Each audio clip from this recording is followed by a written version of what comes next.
Hey guys, going to watch The Hobbit, Desolation of Smaug tonight. I've seen the Lord of the Rings movies really long ago, and I didn't really like them that much. What I like in fantasy epics is to have the characters involved in the situation, and I didn't really connect to any of the characters there. But whatever, it was really long ago and I really should watch it again. But The Hobbit, An Unexpected Journey, I thought it was nice. I could actually connect with the story of Bilbo and Turin, I think is his name. I thought they were really cute. It felt like they have some homoerotic innuendos between them. Bilbo needed to, prove himself to Turin, and they were always, had this love-hate relationship, and in the end they make up. I sort of connected to that story arc. I also thought the Turin's actor I just hope to see more of Bilbo and Turin. I read maybe 30 pages of The Hobbit. All of what I read was already in the first movie. About Peter Jackson, I really liked his Heavenly Creatures movie. I hated King Kong. Maybe I need to watch the original movie, because maybe it will give me a new perspective. It's a movie I haven't seen yet. I also sort of liked The Lovely Bones. I thought that this movie had some interesting things about it. The Frighteners is a movie I used to see as a kid, and it really actually got me frightened. I don't know what I'm gonna think about it today. And I didn't really like The Lord of the Rings so much. But The Hobbit was okay. I just hope it's not gonna be HFR, because I tried to watch it in HFR.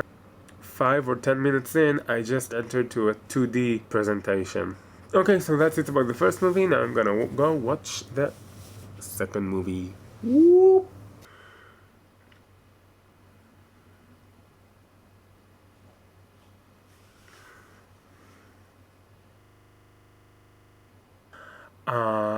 I'd say it's disappointing. I did not enjoy it that much or at all. In fact, I found most of it just boring. Not unwatchable boring, but it really lacked of drama. And like I said about Lord of the Rings, just not that interesting characters. I don't know how is the book and which of the characters of the movie are in the book, I don't know. But the girl elf, she was sweet. Actually, I liked her character. I liked her hot temper. And well, as romantic as I am, I just loved her love triangle with Legolas and the sexy dwarf. Well, I just call her Alanis Morissette. So yeah, the scenes where she was the main character got me quite interested. But other than that, I don't know. I mean, the characters, Bilbo was okay and Thorin was okay. Like, they didn't go through a lot of development in this film. I really didn't like the father. The actor is actually it's an actor I really like, but he wasn't so good here. And also, it's just that the script didn't give him much to work with. It was not so interesting, and also I didn't really buy that dialogue with Bilbo and the dragon at the end. It felt like it's trying to be maybe philosophical, I don't know, but I didn't really connect with that. And the whole ending, like the whole last 40 minutes of the film are just really not good. Like, the whole way they tried to beat the dragon was just too technical. The climatic action scene with the dragon wasn't really thrilling, since it all just looks very strategical and unstressful and undramatic, and just, yeah.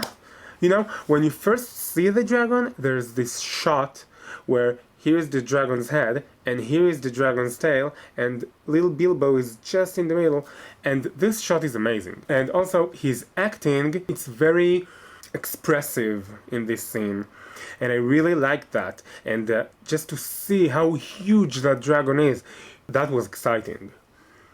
But after that, when they start to actually talk and interact, and then the whole dwarves come in and everything, There was one action sequence in this movie which I thought was just amazing, and it's indeed one of the best action sequences I've seen, and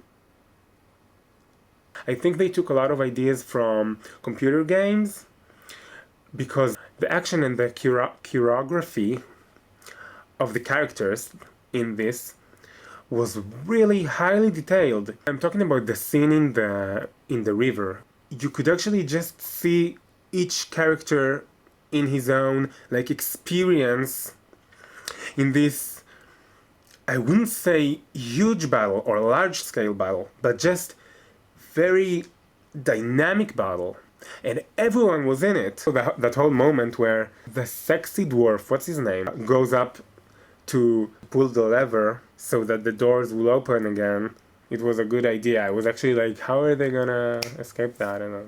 Also liked the humor the heads just throw into the viewer, and two of them get like the same spear. Like, it was sort of gruesome, macabre, which really fits Peter Jackson. That was a great scene.